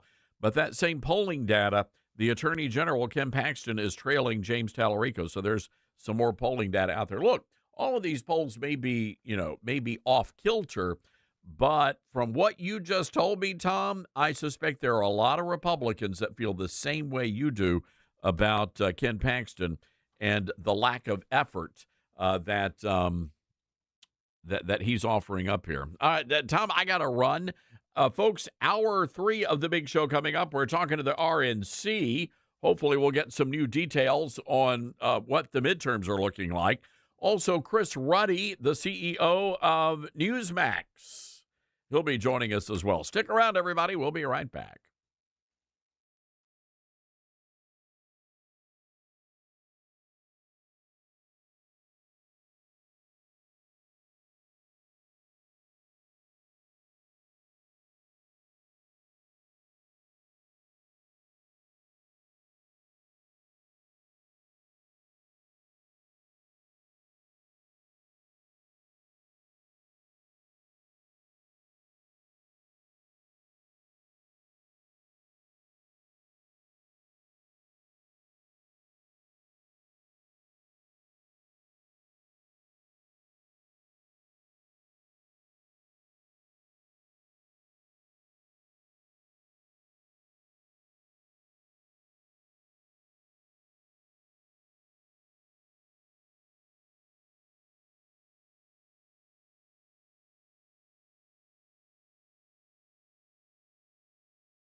And hello, everybody. Welcome to the Todd Starnes Radio Show. Great to have you with us today. By the way, toddstarnes.com, that is our website address. All sorts of great news and information for you there. Some great stories as well. Of course, our tribute to Dolly Parton. Hope you'll take some time to head over to the website today and be sure to check that out. Also, want to share this and pass this information along. Many of you know that we broadcast our national show from my home city of Memphis, Tennessee. I also serve on the Tennessee Association of Broadcasters on the board of directors, and we are making an announcement today, and I wanted to pass this along because I think every radio station in America should be doing what we are going to be doing tomorrow. And at 9 o'clock Eastern Time, every radio station in the entire state of Tennessee is going to be offering a tribute to Dolly Parton. And one of the things we're going to be doing is playing the song, her original song, I Will Always Love You. Not the Whitney Houston version, but the version that Dolly Parton first recorded and wrote. And that's going to happen at 9 o'clock tomorrow morning, every radio station in the entire state of Tennessee. Those of you listening to us on our flagship station, KWAM, you'll be hearing that. And we also are inviting all of you folks, if you're out driving during that time, to turn on your headlights out of respect for Dolly. So all of that tomorrow on radio stations all around the nation, but specifically right here in Tennessee. And by the way, Dylan, I don't know if you saw, but last night in Nashville, there was a traffic jam. They actually had to call out the Tennessee Highway Patrol to run traffic in front of Dolly's home, of that beautiful mansion she has out there. Oh, wow. Yeah, lots of people loving Dolly right now. Yep, showing up, and they're putting flowers, kind of like what they did. It reminded me of Graceland when Elvis died, and, I mean, thousands of people turned out there on what is now known as Elvis Presley Boulevard. So just an amazing time. All right, 901-260-5926, our telephone number. Want to go right away to the Patriot Mobile Newsmaker line. Say hello to Allie Triolo, who is the Election Integrity Communications Director for the Republican National Committee. Allie, good to have you with us. And before we jump into politics, one of the interesting things, somebody sent me a note. They were in D.C., and they were in their newsroom, and they said when word of Dolly Parton's death came down, the people who were shocked, it was not just the old folks, it was the young people as well. I mean, she really did impact a lot of folks across the spectrum. You're exactly right. I think something that has been so beautiful to see is in an age where it is political. People are on social media, her quotes getting shared across party lines about living with intention and gratitude and grace and poise. This is something that all generations need to be reminded of. Even before I got on this show with you, I was talking to my mom, and she was revisiting some of her childhood memories set to Dolly, and talked about how last night she and my dad were playing some of her greatest hits in the kitchen. So I think it's beautiful what your state is doing to honor her legacy, and I do hope all others follow suit. You know, it really is sort of a sense of loss. There are very few people left that generate universal affection, you know, no matter your politics. And I guess politics sort of flavors everything these days, for better or for worse. But I really appreciated the fact that she did keep her politics to herself. I think she said once in an interview, if you want to know where I stand on something, go listen to one of my songs, because I write about them in my songs. We need more of that, I think, in the world of entertainment. Yeah, you're exactly right. People go to watch football games or listen to music as a way to escape and be entertained. And I think when we saw this, interjection of politics into football, that was really a turning point for Americans that looked at that sport as a way to come together as a nation, cheer for one team. And then when it got political, it turned off so many football fans. And obviously, I work for the RNC. Politics is something I am deeply passionate about. The Republican Party, I believe, is the greatest party on earth. But there are some things that are sacred, such as, of course, honoring Dolly Parton's legacy and other ways we as Americans celebrate our nation. All right, let's talk politics. And one of the big issues on the minds of voters, I know CNN just the other day touting a poll that shows most Democrats still believe that we should show some form of ID at the ballot box. It seems to me this is more of a 90-10 issue with voters, and yet the Democrats are stopping the Save America Act. And certainly in the Senate, we've watched Republican leadership, and of course, they're blaming it all on the Democrats. But the reality is the Save America Act is not getting across the finish line. How important is that issue? I mean, what are you hearing from voters out there? It's crucial, and I'm glad you're bringing up the polling of everyday Americans. There was even a recent poll where self-proclaimed socialists agree that photo ID and proof of citizenship to vote are common sense. We know it is the law that only Americans should be voting in American elections. That is why this week we saw a great win coming out of the Supreme Court, allowing President Trump's executive order for mail-in ballots to move forward, which would ensure that these ballots are only going to American citizens. It's common sense. It's 90-10, exactly what you said. And it's an issue that we are fully backing here at the RNC. Of course, we just had Congressman Jim Jordan, chairman of House Judiciary, on the show in the last hour, and he brought up this story out of New Jersey where you've got thousands of non-citizens who were allowed to vote in elections. And Allie, you really do have to wonder if that's happening in New Jersey. You have to imagine it's happening in a place, like California or Illinois or some of these other blue states.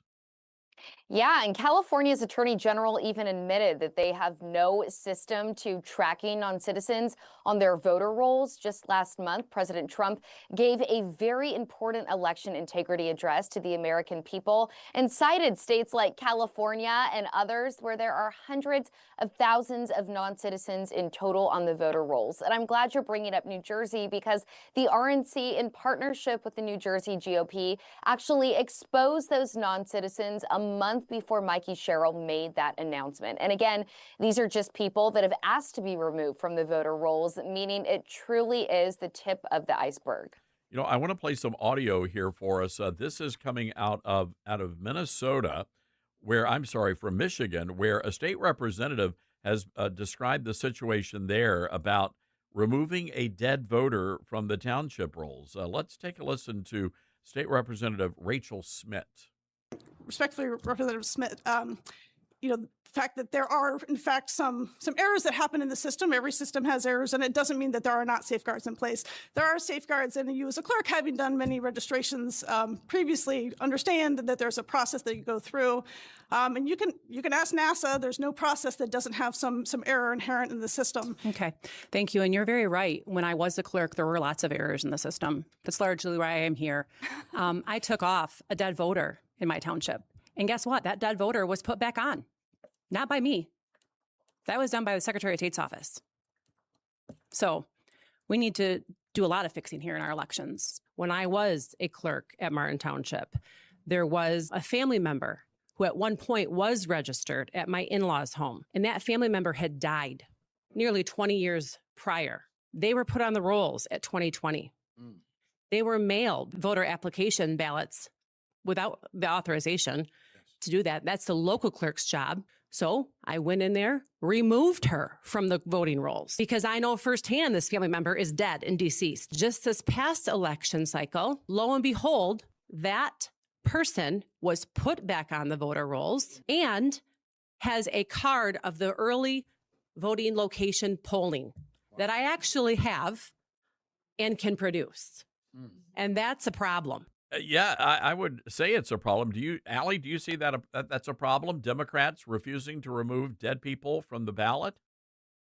Well, that is why the RNC is a public records request in 48 states right now, including Washington, D.C., to take a look at states' voter rolls because it is federal law that states accurately maintain their voter rolls, removing dead people, removing people that have moved to other places. it is pivotal. And especially with all of these blue states wanting vote by mail for all, we cannot have ballots floating around with dead people's names on them, ripe for fraud, ripe for other people to vote those ballots. The most important thing we do as a nation is vote for who will run our country. And we need a system that is worthy and secure of that responsibility.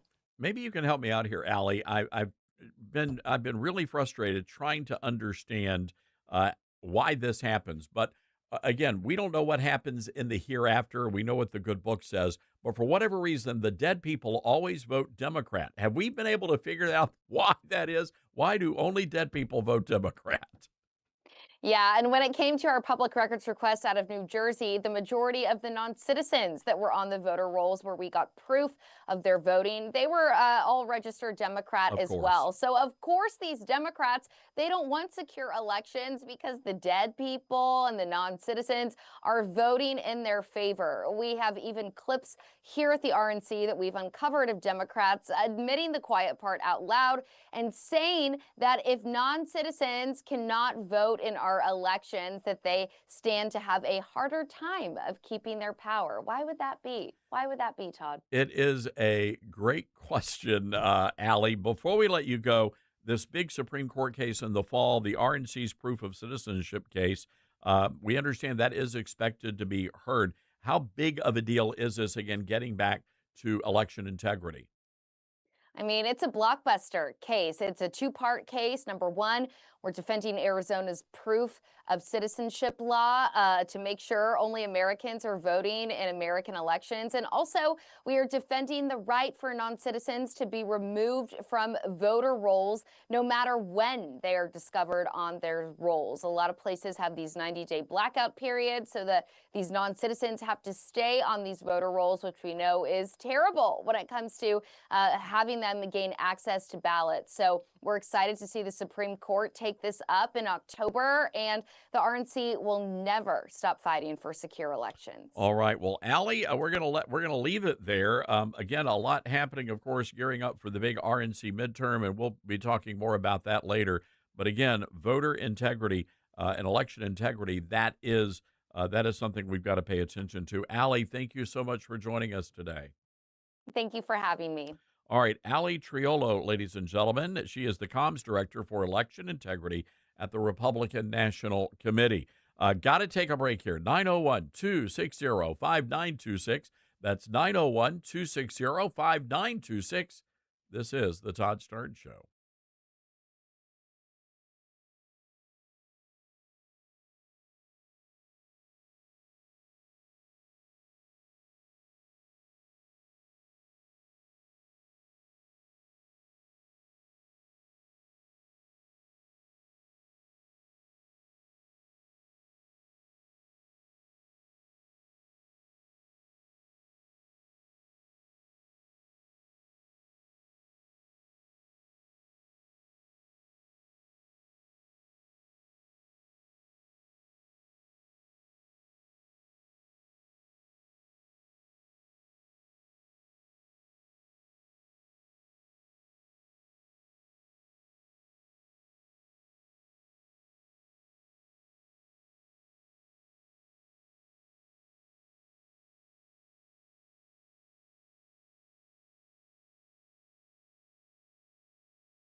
That other thing, because Elvis was ready to record it. I'd told my friends and people that he was recording it, and they were in town to do the recording. They had invited me down to the session, and Colonel Tom Parker calls me the day before and says, now you do know that Elvis is recording your song, and you do know that Elvis don't record anything that he don't publish, or at least get half the publishing on.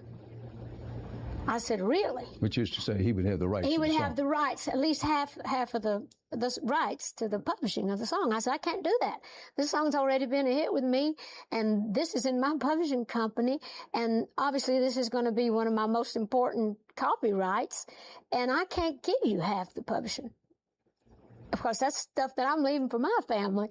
And he said, well, then we can't record the song, and I was just heartbroken. I said, well, I'm really sorry, but I can't do that. But so I didn't. That took guts. Well, it didn't to me. It seemed to be the thing to do. It hurt me because I was so disappointed that I was going to have to tell my friends Elvis didn't record it. But I just knew that that was not right, and that was not, if it had been maybe, if I didn't have my own publishing company, had the song not already been a hit, it might have been different. But I couldn't give somebody half of a song that had already been #1, and that was, was evident, had already proved itself. Well, you had some redemption. Whitney Houston then, many years later. That's true. When Whitney recorded, I was thinking, oh, good, because now I own 100% of the publishing, 100% of the writing, and I did really well with that. But I didn't blame Elvis, and I didn't blame Colonel Tom either. It was a decision I had to make at the time, and I'm glad I did. Well, it was overwhelming. The way she did it, David Foster, who arranged and produced it, and Kevin Costner, who's the one that just, wanted to do the song in the movie.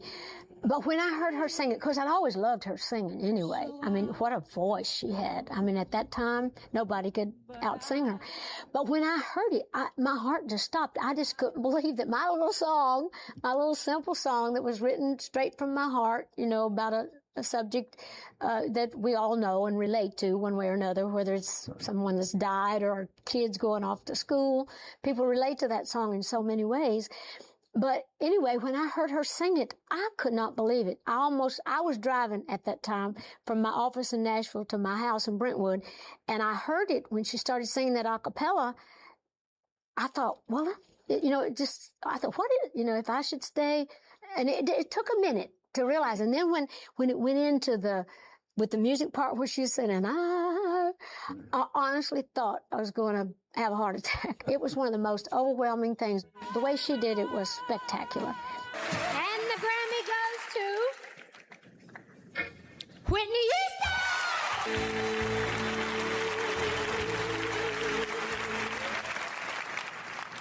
Oh, this is so nice.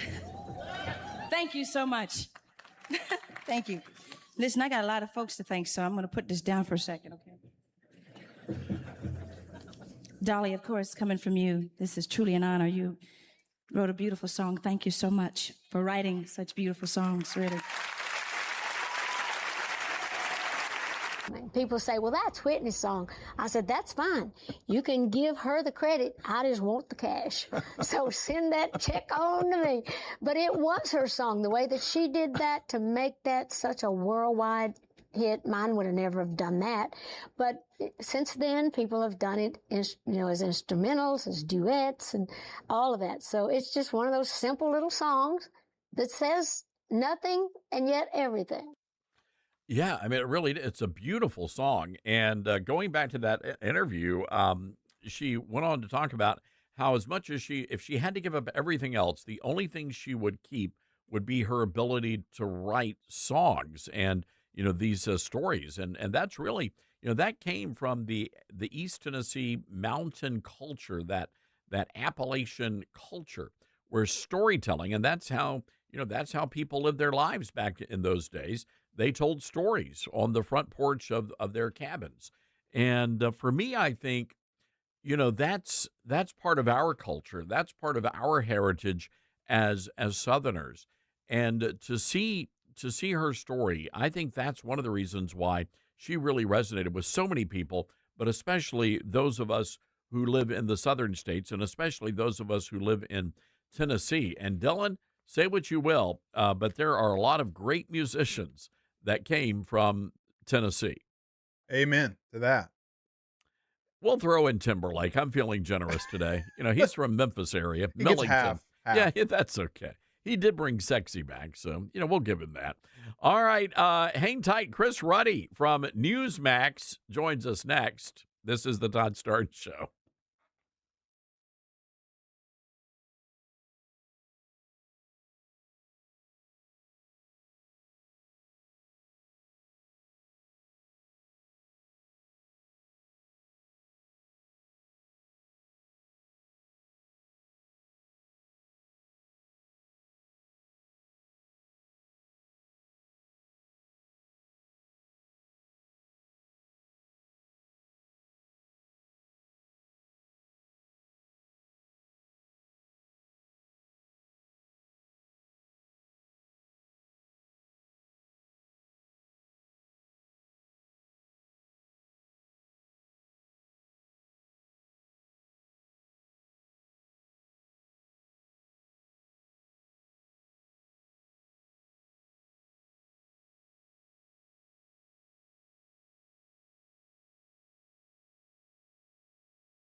All right, welcome back, everybody. This is the Todd Stearns Radio Show. Good to have you with us. Hour 3 of the big show. By the way, our telephone number, 901-260-5926. That's 901-260-5926. All right. Well, no doubt about it, the midterm elections. How are you feeling, ladies and gentlemen? Are you feeling good? Are you a little nervous? We've been hearing from just about everybody on this particular issue. And a lot of folks are I think they're concerned. That's all. I think they're concerned. And they want to hear from these Republicans. Look, if you're Ken Paxton and you're running for the U.S. Senate and you know you've got a lot of baggage and the guy's got baggage, what are you going to do? He's got baggage. So what do? You don't go to Europe on the 4th of July. You stay here in America and you campaign on American soil, preferably in Texas. So it's beyond me. It's just beyond me what these folks are doing. The sense of entitlement, I think, among some Republicans is really setting people off, and it's rubbing people the wrong way. And that's just that's the reality of it. Meanwhile, you've got folks out there taking full advantage of President Trump, and I think the president is right here. This has absolutely nothing to do with him. It has everything to do with the do-nothing Congress. So we're going to be talking to our friend Chris Ruddy over at Newsmax just momentarily as he joins the program. Chris has a lot to celebrate as Newsmax continues to go very, very well. By the way, I want to go back to this polling data from CNN, cut number 9. Take a look here. Favorite photo ID to vote. 85% of white people favor it. 82% of Latino. 76% of Black Americans favor it. So the bottom line is this. Voter ID is not controversial in this country. A photo ID to vote is not controversial in this country. It is not controversial by party, and it is not controversial by race. The vast majority of Americans agree with Nicki Minaj that, in fact, you should have a photo ID to be able to vote. Yeah, I mean, this is common sense that we're dealing with here. And by the way, the sex and gender revolutionaries, they are still controlling the school boards. I want you to listen to this guy. He's from North Carolina, and they're all very upset because they've got a transitioning teacher in the local school, and the dad is really frustrated over what's happening. Cut number 23. I have 3 small children at Middle Creek Elementary, and I'm with Middle Creek Parental Rights. For years, people questioned certain institutional orthodoxies, or people who question them, were intimidated into believing that disagreement itself is a defect of character.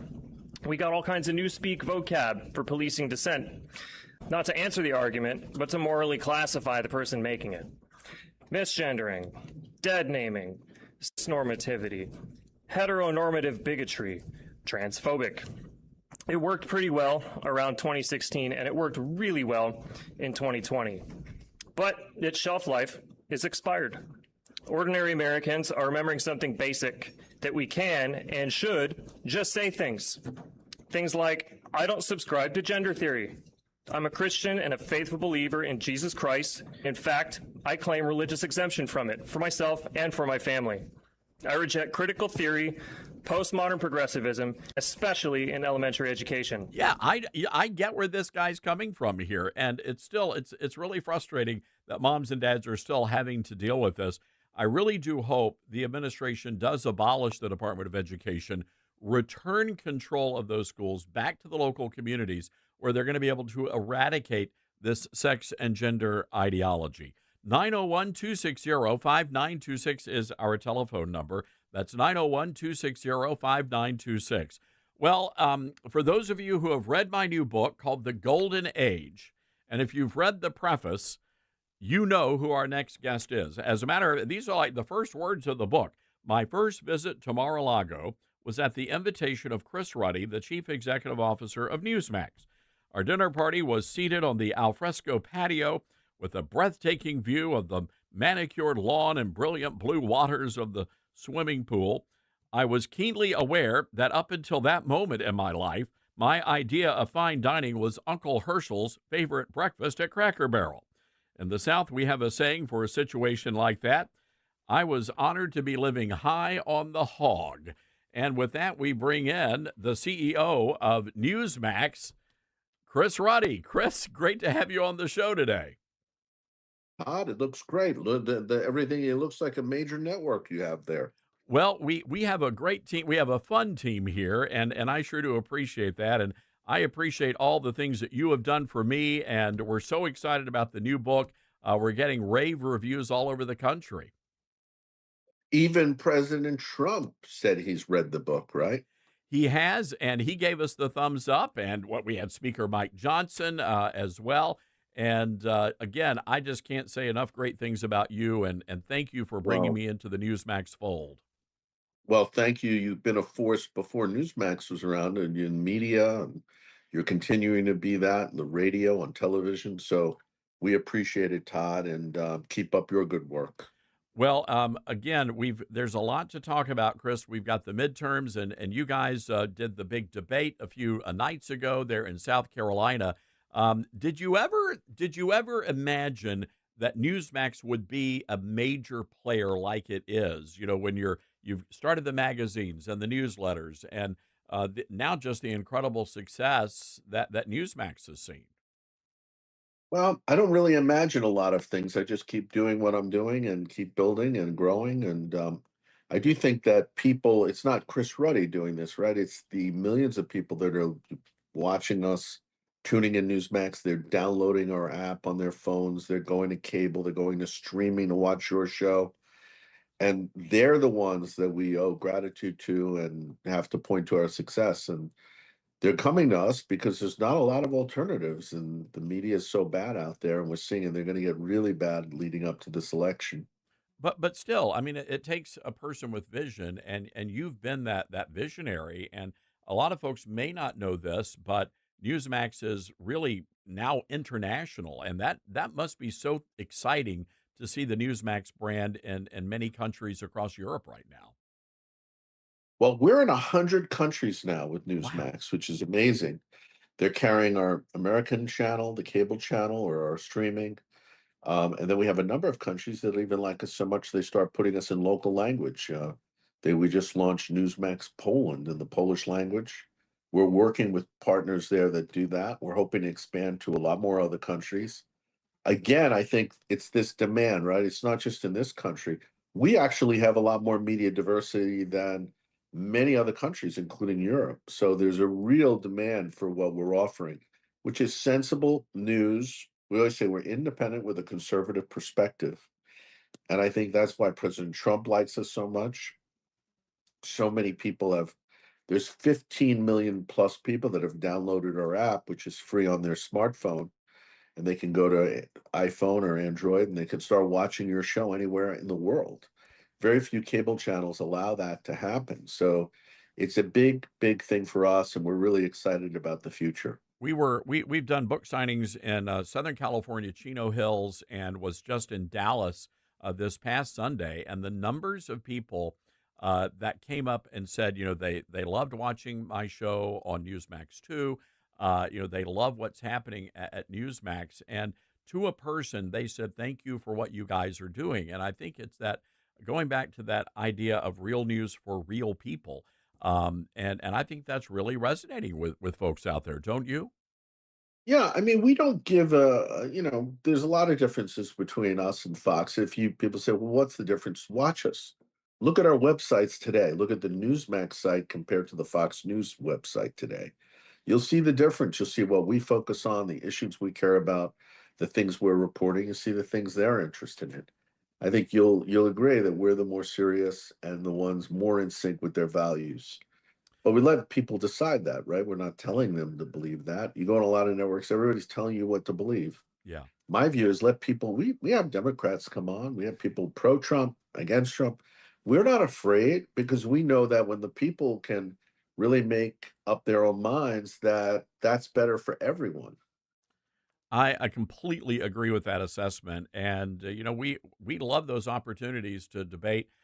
You know, Donna Brazil, for example, has come on the radio show, and we've had pretty ferocious debates, but we also talk about the finer points of making a great gumbo. She's a great chef on the side. And I think, you know, that's one of the things that's sort of missing in politics. You get so laser focused on the politics, you forget the humanity of the person as well. And I wonder if our country is really in a bad fix because of that. The polarization is huge. They'll blame a lot of it on President Trump, but then when you look back, you see what they did to him over the 4 years he was out of office that were not very nice, right? Yeah. Multiple prosecutions, many lawsuits, negative press day in and day out. I think one of the reasons he won is that people felt like they were so over the top. So, people I think are seeing now that the president really lived up to his promises. I mean, the guy has had an amazing track record. The border was secured even before he really took office almost because they knew he was coming. They stopped coming across the border. The Trump accounts, the Trump prescription drugs, I mean, the lowest prices in 40 years. Who would have thought of that, right? He's done all of that stuff. And that was really, the foundation for writing the Golden Age. I was just getting frustrated with people saying, well, the president hasn't accomplished all that much. So we just went back and looked at the promises he made and whether or not he delivered on those promises. And by and large, he has. And again, ushering in the Golden Age for me, Chris, and I know that you're a man of faith as well, as am I. And I really believe that the golden age is really not so much about affordability or lower gas prices as it is about restoring those traditional American values. And I'm wondering, based on where we are now, do you think the president has done that? Has he ushered in this golden age? Well, I think it's early, right? He's a year and a half into his presidency, and the amazing things he's done, I don't think any other president in a year and a half. Yeah. People forget, like some people are angry with him. It's only a year and a half. He whipped inflation. Biden left him with a mess. He passed the big beautiful bill with massive tax cuts and rebates and all of that, no taxes on tips. He's done the Trump accounts. He's done prescription drugs. He's done a whole bunch of things. Now, the Iran war is a bit of a outlier, right? But I think he's showing leadership there, and then the long run that will pay off. But sometimes these things are harder than they first appear. But he's showing real leadership that other presidents had ignored this issue. The Iranian government, the regime there is terrible. They are a threat to America and Israel and the whole Western world. And I think the president has shown decisive leadership. I think where I would criticize the Trump administration is the lack of communication. The things we talk about today, Todd, they're just not talking about at the White House. I mean, it's sort of strange. The president's a great communicator, but it's just him. Like, who else is talking about these things? And sometimes to get Trump administration people to talk about it, you have to sometimes pull teeth. They don't even want to go on air. It's very strange. You look at the Democrats, and they are leading in a lot of the polling data. I was talking to some high-profile conservatives in Texas. They are really concerned about whether or not Kim Paxton is going to be able to win in November, which is sort of shocking to me. But I just sense from the callers on our show, there does seem to be a disconnect here, especially on the issues of things like affordability, the gas prices, grocery prices, and these Gen Z kids that have the good jobs, but they're just not able to get that first starter home. Are you sensing that as well? I wouldn't say they have good jobs. I mean, I think the affordability crisis is real. I think sometimes we can learn some things from Mamdani. I don't like him. I think he's an anti-Semite, and he's definitely socialistic. Communist might be a little strong, but he's definitely a socialist. But they're answering. They see that people don't have money. They don't have money for food, for rent, especially the younger people. They don't have jobs. And he's like, "I'll give you this. I'll give you free groceries, free rent, free housing, free this." And it sounds great, right? Everything's for free, but somebody has to pay for it. And Yeah. ultimately, that system, that socialism system collapses. The Republicans and the Trump administration, we should be answering those concerns about how people are going to get jobs, how they're going to increase. Now, the president has a lot of good plans on that, but sometimes I think the Republicans just don't seem to answer those issues as well as the Democrats in terms of responding. And I think that there are ways, like we see a lot of companies in America, big companies, really are semi-monopolies, and they I could give you an example. The cell phone bill that you have, you Americans pay 5 to 10 times more Europeans pay on their cell phones. Why? Our government gives 3 companies led by AT&T all the spectrum for cell phones. So there's no real competition. 3 of them just decide on a price and everybody has to pay it. Too bad. You have no alternatives. In Europe, they warehouse the spectrum. Any company can go and access it. It's not given to someone to control. So and in their system, in that case, is better and it keeps prices lower. And you see this in a lot of other industries. You can go through many of them where the government is essentially given a handful of companies control, and it's not good. So I think this is an issue led to tremendous income disparity. And this is causing a lot of the economic and upheaval and social issues, and then now politically. And I think the Republicans have much better answers, No doubt which about is it. more free enterprise, more competition, more investment, more helping the little guy rise up, more helping. I remember when I was young, all the Republicans were always known the party of small business. Now they're sort of known as the party of big business and the Washington swamp. That's not good. And I think it's causing a lot of angst in the base, and that's why they're not as excited this election. Chris, you know how the business goes. We've got to take a mandatory break to pay our bills here. But we just want to say thank you for coming on. Thank you for the great work that Newsmax is doing, the great team that you've assembled there. And thank you for publishing my book, too. I really appreciate that.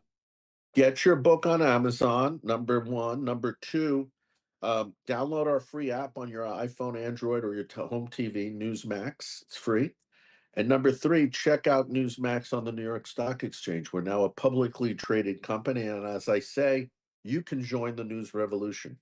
It's great advice, ladies and gentlemen. Follow it. The great Chris Ruddy, Chief Executive Officer of Newsmax. Chris, great to see you. Great to see you. Thank you, Todd. All right, hang tight, everybody. Have to take a quick break. We'll be right back.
All right. It was a jam-packed day, ladies and gentlemen. And again, you heard Chris Ruddy. Be sure to get a copy of The Golden Age, How Trump Saved America. You can find that at Amazon, Barnes & Noble, wherever you buy your books. Also, head over to the website, toddsterns.com. If you missed any of our great interviews, you're going to want to go back and listen to Chris Ruddy and also Jim Jordan, among others. You can do that by downloading our free podcast, all 3 hours of the Todd Stearns Radio Show. We take out the commercials, so you'll be able to enjoy the all 3 hours of the show, again, at toddsterns.com. All right, folks, get out there. Be safe. We'll be back tomorrow. This is the Todd Stearns Show.